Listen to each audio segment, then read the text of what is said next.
menuntut ilmu melalui media dengan menuntut ilmu ketika kita langsung datang ke majelis ilmu itu beda. Pahalanya beda dan perasaan kita juga pasti beda. Tidak ada istilahnya ulama itu yang alim karena dia belajar online, karena dia ikut di media-media, enggak ada ulama itu yang alim dengan sebab dia ikut pelajaran secara rutin di internet, enggak ada. Para ulama dikenal dengan keilmuan mereka karena terus hadir di majelis ilmu, terus datang. Karena orang ketika dia berada dalam majelis ilmu terkumpul banyak sekali kebaikan pada dirinya. Ketika ada sesuatu yang mungkin janggal dalam urusan agama, dia langsung bisa tanyakan di hadapan guru. Dan kebaikan-kebaikan yang lain, ya, banyak sekali kalau kita hitung daripada kebaikan-kebaikan yang akan didapatkan oleh orang yang hadir di dalam majelis ilmu. Di antara yang paling besar adalah orang ketika dia keluar menuju majelis ilmu, dia keluar dari rumahnya menuju majelis ilmu, Allah akan mudahkan jalannya menuju surga. Bahkan dalam hadis itu Nabi SAW mengatakan, barang siapa yang keluar untuk menuntut ilmu, maka dia dihitung sedang berjuang di jalan Allah sampai dia pulang ke rumahnya. Antum nih Pak, kita ini keluar dari rumah kita menuju majelis ilmu, duduknya kita di majelis ilmu ini dihitung kita ini sedang berjihad di jalan Allah sampai kita pulang ke rumah kita, ya. Daripada antum duduk di rumah buka Facebook live, itu pun kalau suaranya jelas. Gimana kalau suaranya putus-putus? Ilmu apa yang antum akan dapatkan? Ini sebagai pengingat buat anak dan kita semua yang hadir dalam majelis pada malam hari yang barokah ini. Semoga Allah SWT selalu membimbing hati kita di atas kebaikan, membimbing langkah kita, memudahkan langkah kita menuju majelis ilmu. Kalau kita ingin mengulang kembali sejarah-sejarahnya para ulama di dalam mencari ilmu itu luar biasa. Motivasi mereka terhadap ilmu itu sampai mereka meninggalkan daripada dunia mereka. Orang-orang dulu merasa rugi karena ketinggalan satu majelis ilmu. Kita hari ini bermajlis, beberapa kali majelis itu kita tinggalkan, kita tidak pernah merasa rugi. Itu sifat kita hari ini. Lalu kita merasa diri kita sudah berilmu luar biasa. Subhanallah. Al-Imam Al-Albani rahimahullah, beliau itu ketika disebutkan engkau adalah imam, alim dan seterusnya dipuji, maka beliau mengatakan, amma ana tuwailib, aku ini hanya seorang penuntut ilmu kecil. Bayangkan Imam Al-Albani menulis kitab-kitab hadis itu puluhan jilid. Ketika beliau meneliti satu hadis, subhanallah, bagaimana telitinya beliau dalam ilmu hadis. Seperti itu, tapi beliau mengatakan dirinya ana tuwailib, aku ini seorang penuntut ilmu yang kecil. Begitu tawadhu'nya beliau. Lalu bagaimana dengan kita-kita ini yang sekedar hadir di majelis ilmu, hanya ada waktu yang luang saja, bukan meluangkan waktu tapi mencari waktu luang. Kalau kita berpikir waktu yang luang, tidak ada orang yang memiliki waktu luang kecuali kita harus meluangkan waktu kita, ya. Berikan porsi dalam hidup kita ini waktu yang kita luangkan, yang kita gunakan untuk menuntut ilmu. Karena sesungguhnya orang ketika dia mempelajari ilmu akan terangkat kebodohan pada dirinya dan akan ada kebaikan dan keberkahan yang akan dia dapatkan dari Allah SWT. Dan ini janji Allah dalam Al-Quran dan juga wasiat Nabi SAW. Para sahabat itu Pak, kalau mereka itu berada dalam majelis ilmu, subhanallah, tidak ada satupun mereka itu yang bergerak, tidak ada satupun di antara mereka itu yang berbicara. Begitu khusyuk mereka ini mendengarkan daripada wasiat dan nasihat Nabi SAW. Kalaulah bisa digambarkan para sahabat itu ketika mereka berada dalam majelis ilmu, kalaulah sekiranya seekor burung itu bertengger di atas bahu dan kepala mereka, tidak akan terbang burung itu, saking diamnya para sahabat ketika mendengarkan ilmu dari Nabi SAW. Nah, seperti ini gambaran-gambarannya Pak.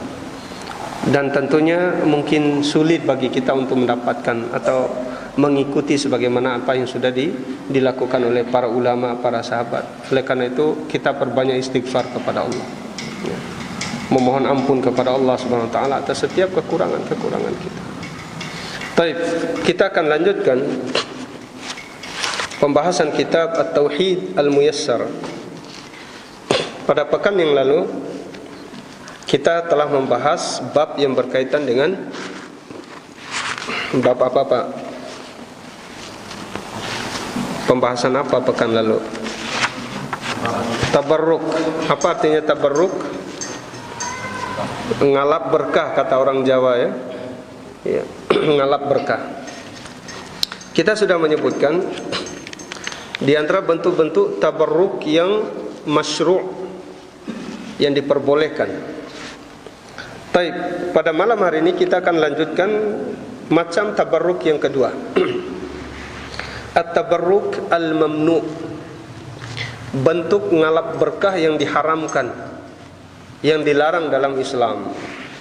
Yang pertama adalah tabarruk mamnu'un bil amkinah wal jamadat, yaitu bertabarruk dengan tempat atau benda-benda mati. Contohnya di sini disebutkan oleh beliau, at-tamassuh bi jidranil amakinil lati thabatat barakatuha syar'an wa taqbilu nawafidaha wa a'midataha wal istishfa'a bi turabiha. Ada orang yang ngalap berkah, mengharapkan berkah itu dengan mengusap-ngusap tembok, ya. Jadi tempat tersebut memang Allah Subhanahu wa taala sebutkan ada keberkahannya. Tapi bukan berarti berkah yang dimaksudkan oleh Allah itu kita mengusap-ngusap dindingnya, tiang-tiangnya, bukan itu maksudnya. Tapi berkah sebagaimana yang kita sudah sampaikan pada pekan yang lalu, keberkahannya itu ketika kita melakukan amal soleh di situ Allah lipat gandakan pahalanya. Itu maksud daripada keberkahannya. Sebagai contoh, orang-orang Syiah itu mereka punya sebuah keyakinan. Ketika seseorang itu sholat atau sujud dalam sholatnya, dia wajib sujud di atas apa? Di atas tanah Karbala. Nah, kalau kita lihat ada istilah di Iran itu, Iran, Irak itu masih sampai sekarang orang-orang Syiah di sana mayoritas itu. Dan ada pabrik khusus di pabrik khusus ada sejenis lempengan gitu. Kalau mereka mau sujud itu harus sujud di atas tanah Karbala itu. Dan itu dipersiapkan atau bahkan diperjualbelikan. Dengan keyakinan bahwasanya sujud di atas tanah Karbala itu hukumnya wajib. Ada orang-orang Syiah yang seperti itu. Dan uniknya lagi ada sebagian orang Indonesia ketika mereka pergi haji. Ketika mereka sampai di Mekah, waktunya untuk pulang dari haji, mereka mengambil tanah dari Mekah, dibawa pulang ke Indonesia. Subhanallah. Ini tujuannya dan maksudnya apa kira-kira? Disengaja dia mengambil tanah dari Mekah, kemudian dia bawa pulang ke Indonesia. Wallahu alam niat dan akidahnya, keyakinannya untuk apa? Wallahu alam bishawab. Dan ada jemaah haji yang seperti itu. Ini semua tidak dibenarkan. Tidak dibenarkan. Maksud daripada Mekah itu barokah, Madinah itu barokah, Syam itu barokah, yaitu amal-amal ibadah di situ dilipat gandakan pahalanya, seperti itu. Kemudian juga di antara tabarruk yang dilarang kaitan dengan tempat dan benda-benda mati adalah at-tabarruk bi kuburi sholihin wa adrahatihim, yaitu bertabarruk dengan kubur-kuburnya orang soleh dan kubah-kubahnya, bangunan-bangunan di kuburannya. Antum lihat nggak bagaimana ada orang yang berzikir di sekeliling kuburan, kuburannya diusap-usap, kuburannya dicium, dibikin hiasan di kuburannya. Subhanallah. Ini semua bentuk tabarruk yang diharamkan, bahkan jatuh pada kesyirikan yang besar.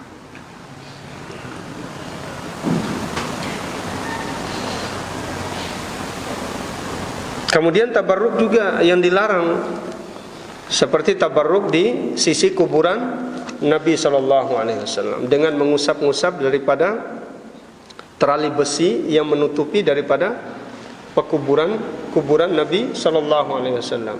Ini juga diharamkan.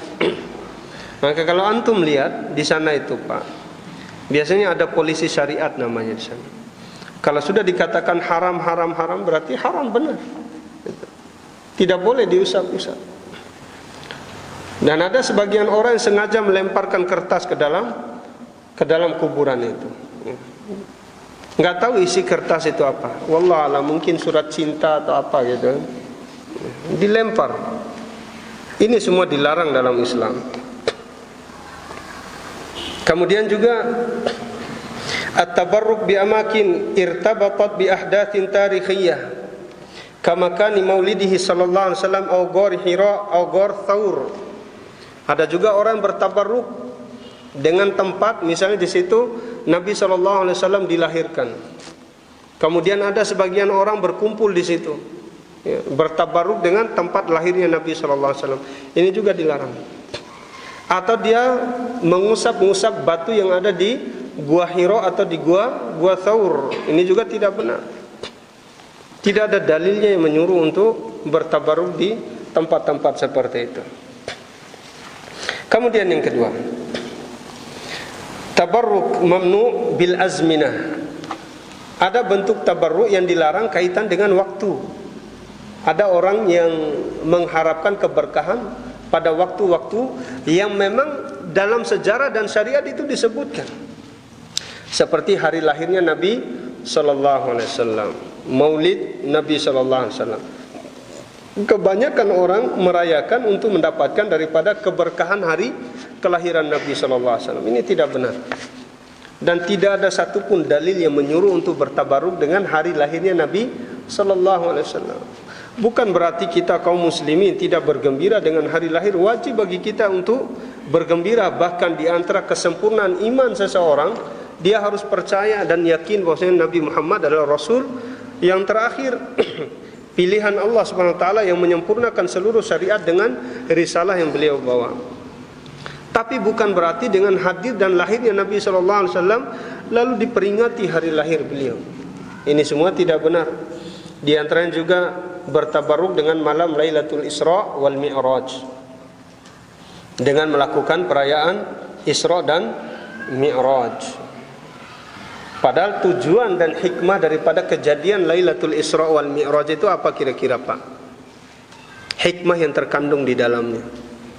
Banyak sekali hikmahnya. Bahkan para ulama itu mengeluarkan banyak sekali faedah-faedah yang kita bisa ambil daripada peristiwa Isra dan Mi'raj.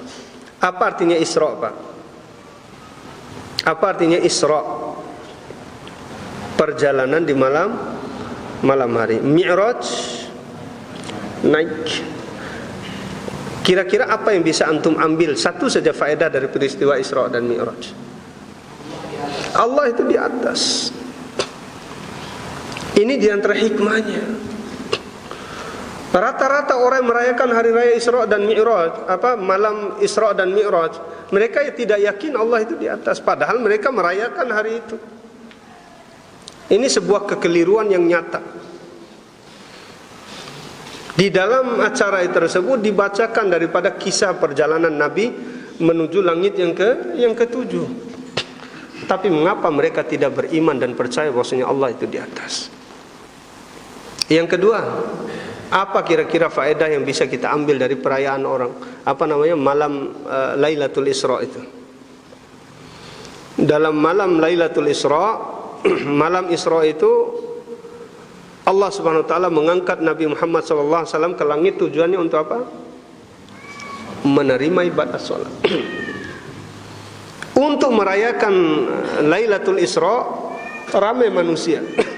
Untuk hadir salat berjemaah di masjid sedikit manusia. Lalu apa tujuan dan hikmahnya dirayakan Isra Mi'raj? Tapi kalau pada ujungnya ini masjid-masjid sepi dari kaum muslimin.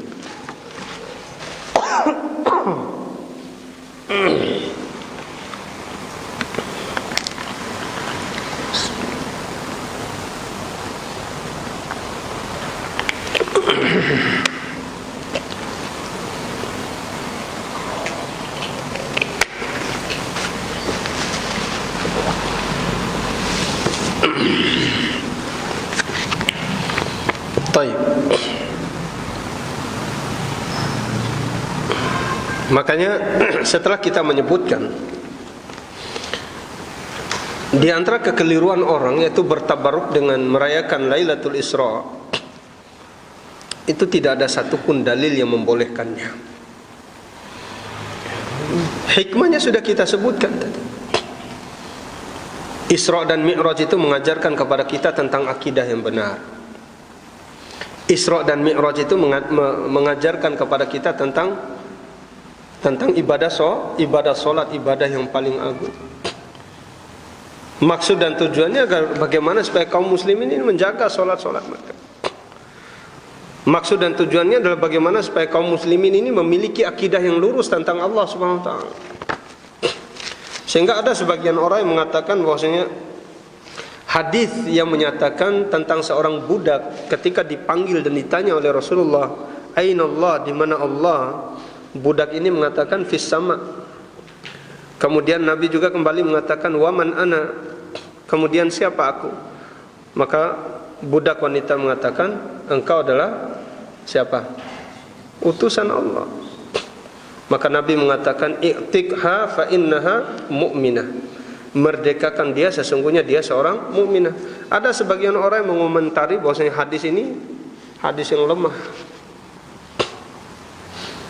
Siapa bilang itu hadis lemah? Ini hadis sahih.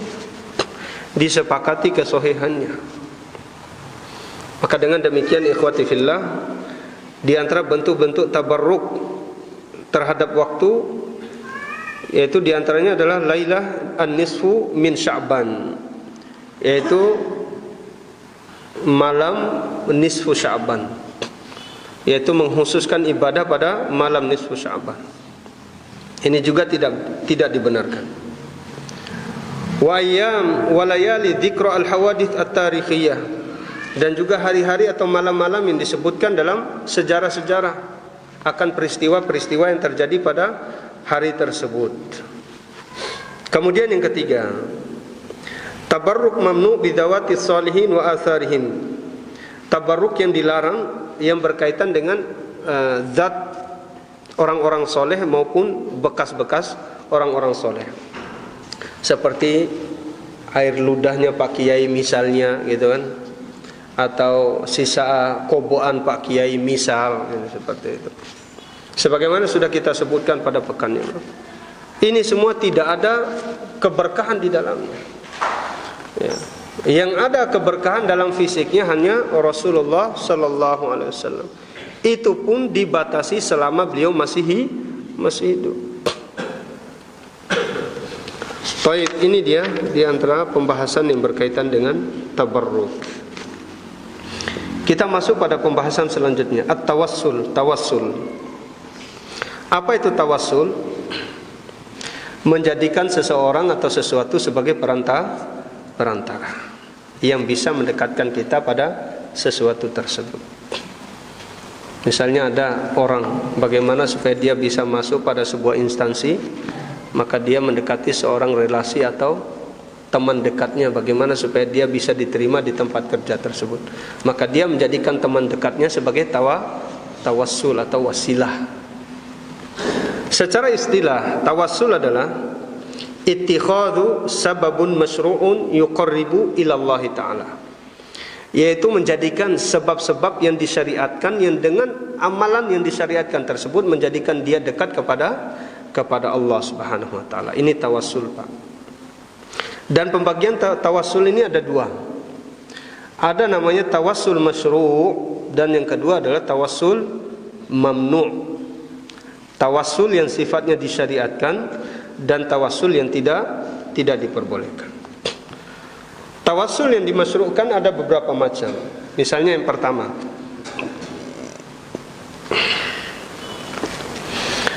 di sini disebutkan ada 3, Pak. Yang pertama adalah at-tawassul bi ismin min asma'illahi tabaraka wa ta'ala aw sifatin min sifatih. Yang pertama adalah bertawassul kepada Allah dengan nama-nama Allah dan sifat-sifat Allah Subhanahu wa taala. Misalnya, Antum berdoa nih, kita berdoa kepada Allah. Kita memohon ampunan kepada Allah atas setiap dosa-dosa kita. Bagaimana caranya supaya kita bisa bertawasul kepada Allah dengan menyebut nama Allah yang berkaitan dengan dosa dan kesalahan kita? Misalnya kita ambil nama Allah yaitu Al-Ghafur atau Al-Ghaffar atau At-Tawwab.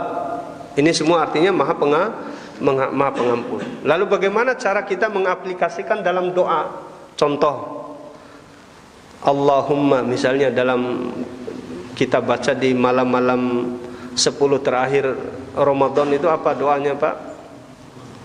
Allahumma innaka afuwun tuhibbul afwa fa'fu anni. Tuh lihat, Al-Afwu itu adalah nama Allah. Allahumma innaka afuwun, ya Allah engkau adalah zat yang maha memaafkan. Tuhibbul afwa, yaitu cinta kepada memberikan maaf kepada kesalahan hamba. Fa'fu anni, maka maafkanlah kesalahanku. Ini namanya tawasul bi ismillah. Tawasul kepada Allah, memohon ampun kepada Allah dengan menyebutkan nama Allah.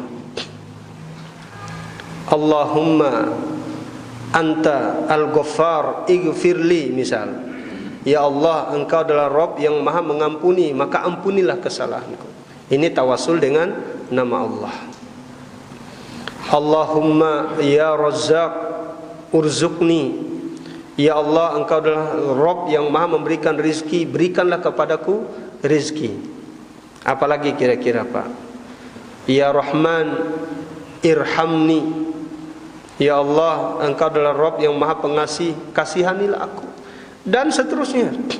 Ini kaitan dengan doa, permohonan dan permintaan kita kepada Allah Subhanahu wa taala. Ya Alim, alimni, wahai Rabb yang maha berilmu, ajarkan kepadaku ilmu, dan seterusnya. Kemudian juga bertawasul kepada Allah dengan sifat-sifat Allah. Coba kira-kira apa bunyi doa yang di situ ada mengandung sifat Allah?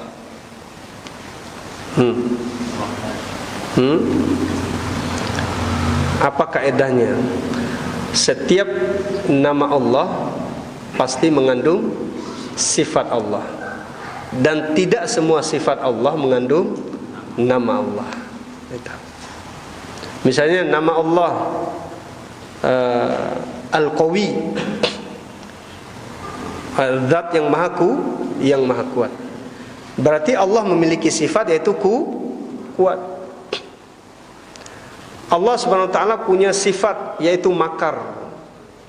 Ya, perbuatan. Apakah Allah Subhanahu wa taala memiliki nama Al-Makir? Tidak, ya. Makanya kembali kita kepada tawasul tadi. Bertawasul kepada Allah dengan menyebutkan sifat Allah.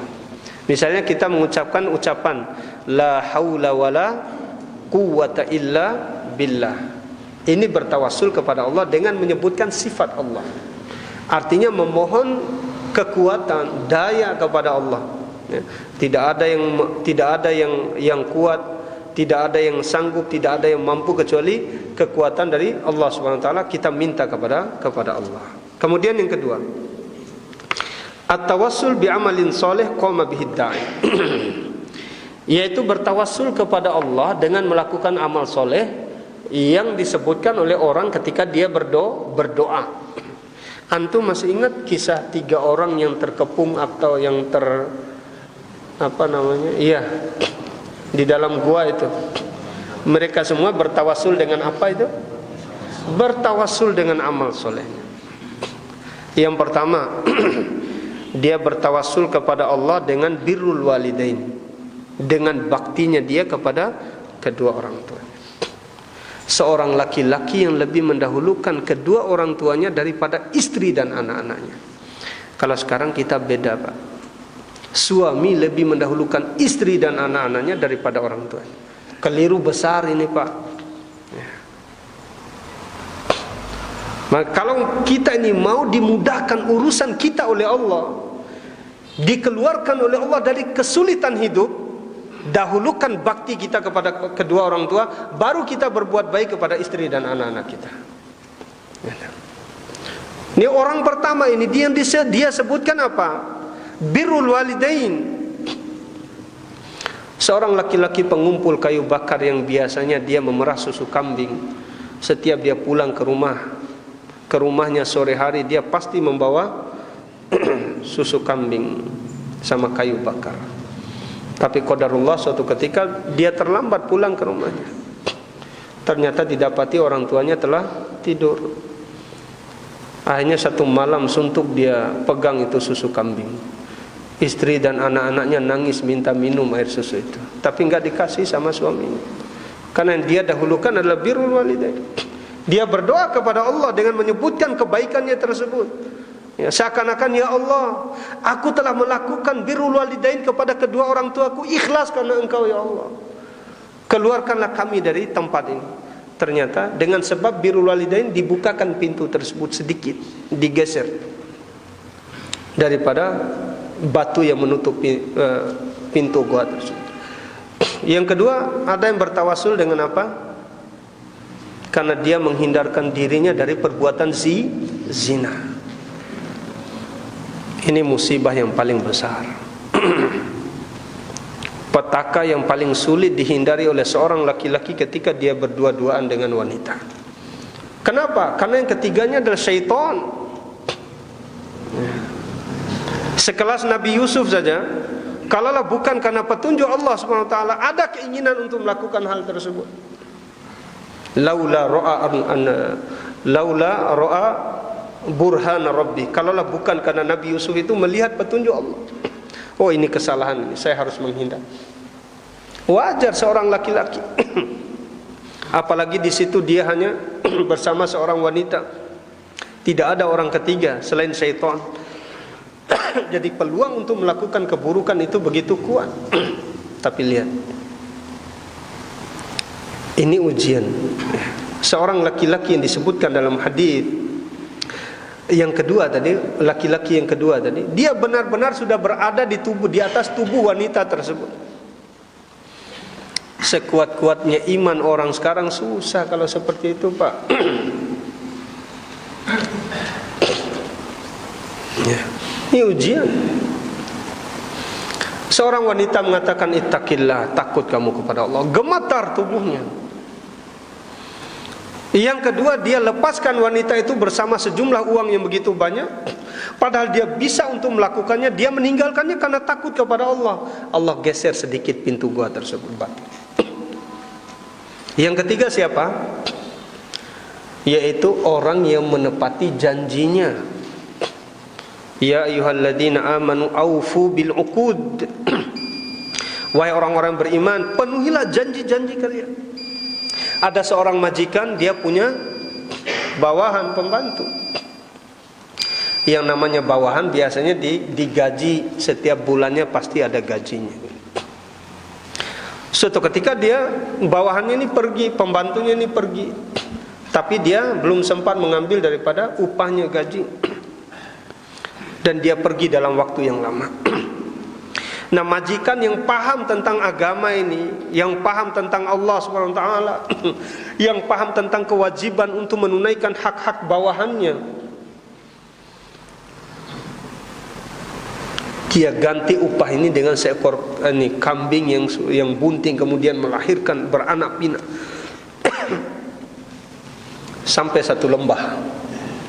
Datang laki-laki ini ingin menagih daripada upahnya, dikasih kambing itu semuanya, satu lembah, dibawa pulang, dibawa pergi, satu lembah. Ya Allah, jika sekiranya apa yang aku lakukan ini ikhlas karenamu ya Allah, keluarkanlah kami dari tempat ini. Akhirnya dibukakan pintu itu, akhirnya mereka semua pulang ke rumah mereka masing-masing. Dengan demikian ikhwah, ketika kita berdoa, sangat dianjurkan bagi kita ini untuk bertawassul kepada Allah itu dengan amal-amal soleh kita. Tapi nanti kita lanjutkan setelah adzan. Nah, masih ada 2 poin di antara bentuk tawassul dengan iman dan juga bertawassul dengan rajul saleh. Aku qouli hadza wa astaghfirullah li wa lakum.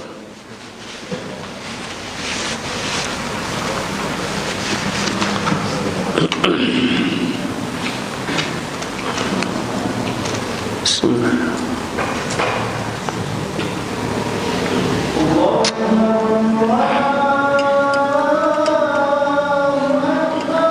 Allah.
La ilaha illallah.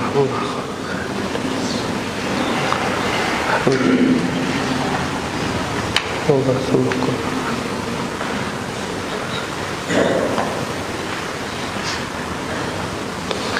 Bismillah. Alhamdulillah wassalatu wassalamu ala Rasulillah. Kemudian macam tawassul yang ketiga yang diperbolehkan, at-tawassul bil iman, tawassul kepada Allah dengan keimanan kita. Kalau yang kedua tadi, dia bertawassul kepada Allah dengan amal solehnya. Yang ketiga, tawassul kepada Allah dengan imannya. Sebagaimana yang Allah sebutkan di akhir daripada surah Ali Imran, Allah Ta'ala berfirman, Rabbana innana sami'na munadiya yunadi lil imani an aminu bi rabbikum fa'amanna. Ya Allah, sesungguhnya kami telah mendengar ada datang seorang penyeru yang menyuruh kami untuk beriman kepadamu ya Allah. Maka saat ini kami telah beriman kepadamu ya Allah. Fa'amanna, kami telah beriman ya Allah. Faghfir lana dzunubana wa kaffir anna sayyi'atina wa tawaffana ma'al abrar. Maka dengan sebab keimanan kami ini ya Allah, ampunilah dosa-dosa kami ya Allah. Hapuslah kesalahan-kesalahan kami ya Allah. Wafatkanlah kami bersama orang-orang yang baik. Artinya setelah kami wafat, kumpulkanlah kami dalam rombongan orang-orang yang baik ya Allah. Ini bertawasul dengan iman dan diperbolehkan ya. Dan dianjurkan kita berdoa dengan menyebutkan iman kita dan amal soleh kita. Siapa kira-kira di antara kita yang pernah membaca doa ini di dalam doa-doa kita? Ana yakin mungkin antum seringkali lalai untuk mengucapkan doa ini. Rabbana innana sami'na munadiya yunadi lil iman an aminu bi rabbikum fa amanna. Rabbana faghfir lana dzunubana wa kaffir anna sayyi'atina wa tawaffana ma'al abrar. Itu macam yang ketiga. Yang keempat, yaitu bertawassul kepada Allah dengan doa orang soleh yang masih hidup, bukan orang soleh yang telah meninggal. Contoh misal, ini sebagaimana ada ikhwan yang bertanya, ada jemaah yang, bagaimana hukumnya kita meminta kepada seorang soleh untuk mendoakan kebaikan untuk diri kita? Boleh, sebagaimana yang dilakukan oleh para sahabat. Ketika Nabi SAW berada di atas mimbarnya sedang khutbah, datang seorang laki-laki, wahai Rasulullah, telah binasa daripada hewan-hewan ternak, telah binasa daripada sawah ladang, ini tanaman-tanaman akibat daripada kemarau yang begitu panjang. Berdoalah wahai Rasulullah kepada Allah agar Allah menurunkan air hujan. Maka Nabi SAW mengangkat kedua tangannya setinggi-tingginya, meminta kepada Allah agar Allah menurunkan air hujan. Kemudian Allah turunkan hujan.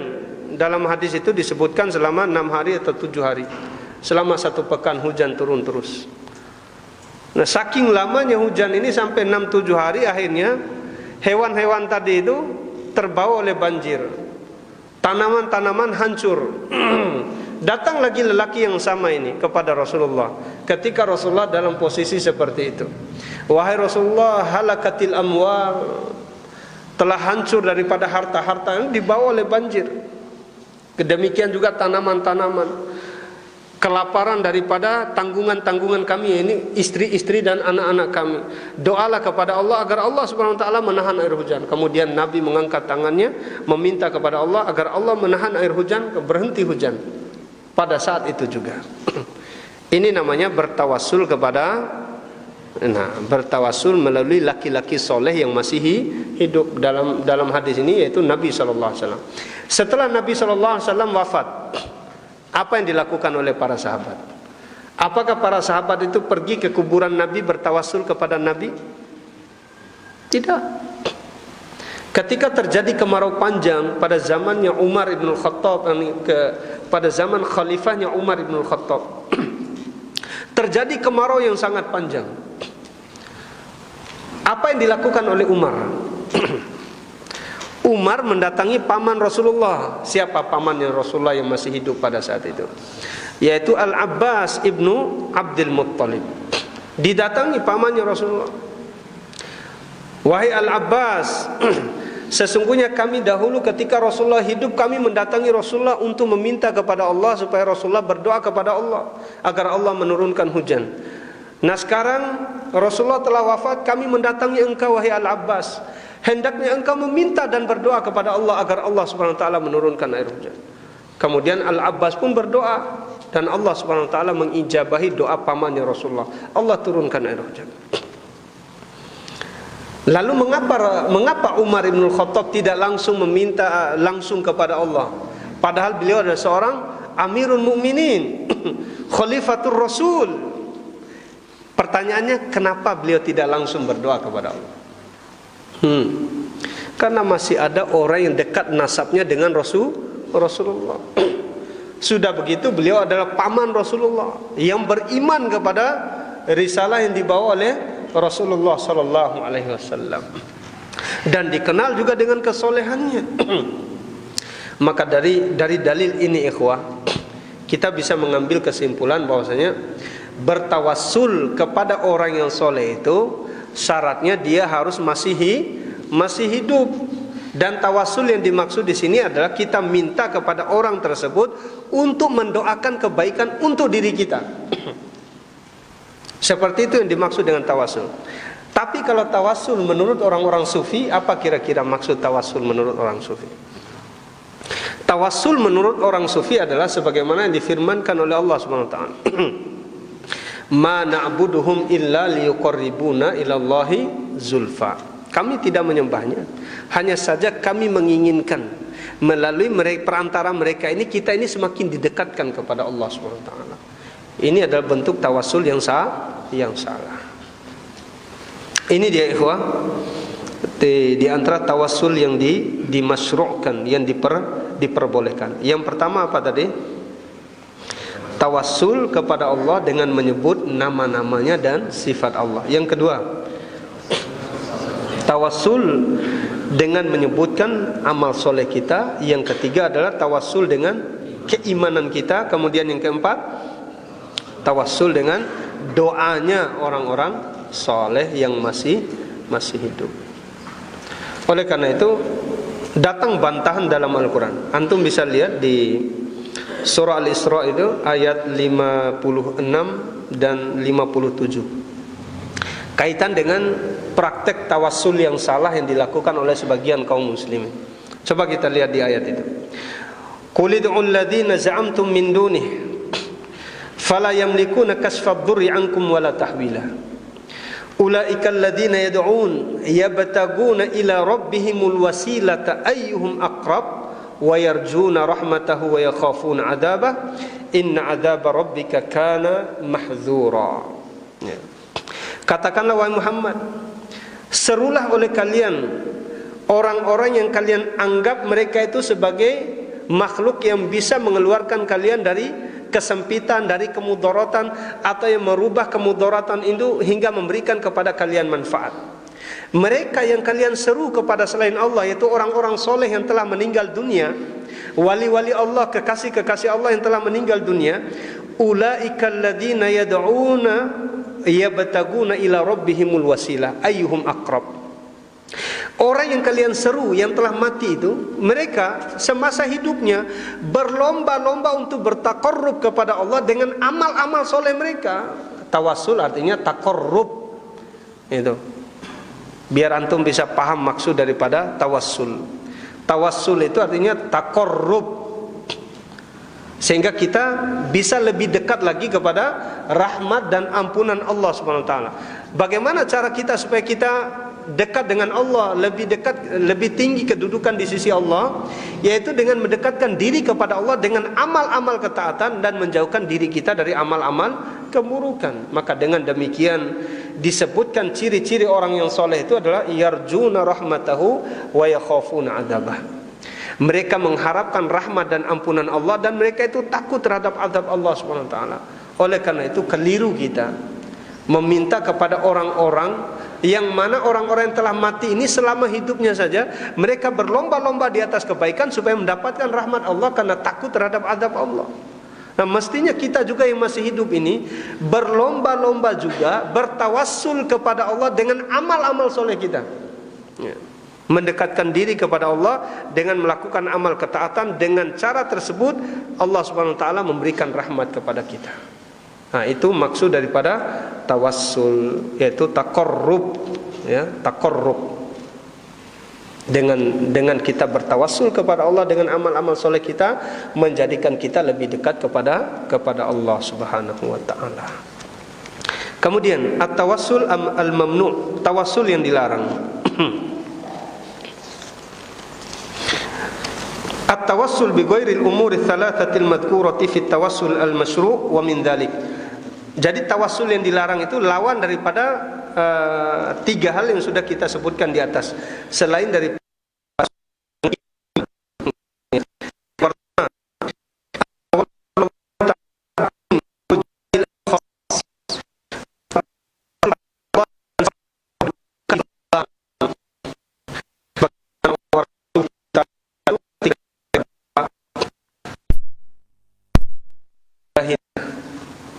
ada orang seperti itu, dia doa, ya Allah, dengan sebab kedudukan Nabimu Muhammad, ya, kabulkanlah doa-doaku. Ini juga tidak dimasyru'kan, tidak boleh, bahkan haram. Ya.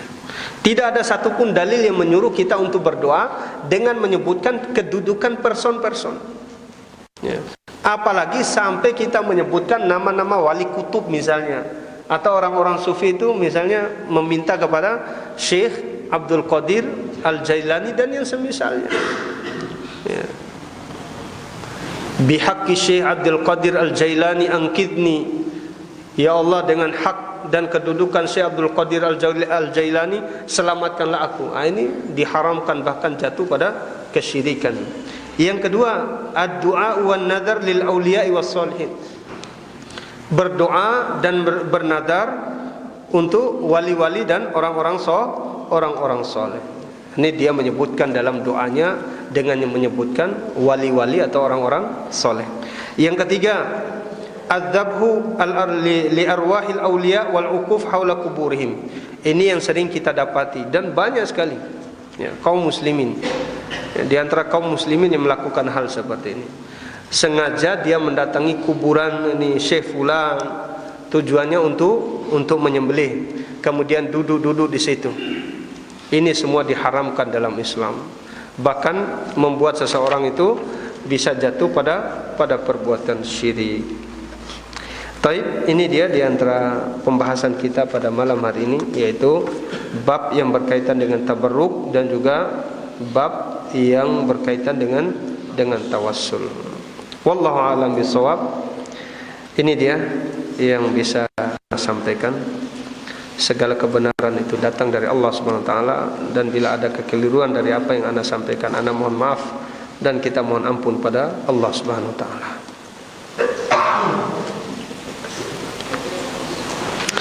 Bismillah. Apakah pahala amal soleh kita akan berkurang apabila kita bertawassul dengan amal soleh tadi? La, tidak akan berkurang. Karena orang yang berdoa tadi, Syekh